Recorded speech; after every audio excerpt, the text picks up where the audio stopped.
เด้ออันนั้นเป็นเส้นใจเขาทางมาลายตัวนั้นเล่นไปพุ่นแล้วกลับมาคืนข้าว่าผู้ใดเสียแหละถึกพ่นน้ำสินะคนชนะละพ่นน้ำสินะคนเสีย เดี๋ยวสุดท้ายตีคนเสียคนสุดท้ายตี คนเดียวตี พอตัวนี้ทันป่ะดิ กติกาก็คือ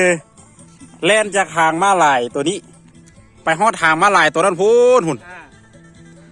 ก็คือต้องไปเหยียบทางม้าลายตัวแล้วกลับคืนมา ถ้าผู้ใดทันมาจับตะกล้องนี้มาต่ำตะกล้องนี่จับแขนนี่ก้อนแล้วมันผู้นั้นผู้ชนะแล้วก็อันดับ1อันดับ2ไป มาจับแขนมันก็ต่ำกันเลยมาจับนี่ จับแขนก็ได้เลยเหยียบทางม้าลายก็ได้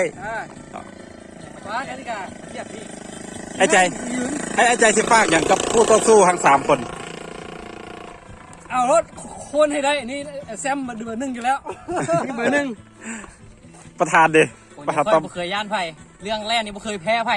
ในโลกนี้อันนี้ก็ผู้ใดชนะก็เก็บยาดมไว้ให้ในเด้อชีวิตนี้ต้องสู้ เอาเตรียม อย่ามาลัดหน้าแม่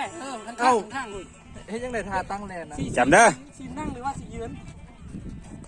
1 2 3เอาละเด้อบาทนี้อย่าเบิ่งพร้อมโอ้เดี๋ยวนี้ต้อมนำหน้าโอ้ไอ้ใจอันดับ2อันดับ2เกียมให้สิกลับขึ้นมาก่อนเกียมปึ๊บมาแล้วผู้ใดนำหน้าใครนำหน้าโอ้ย โอ้เดี๋ยวนี้ไอ้ใจทำหน้าต้อมโอ้ยใจ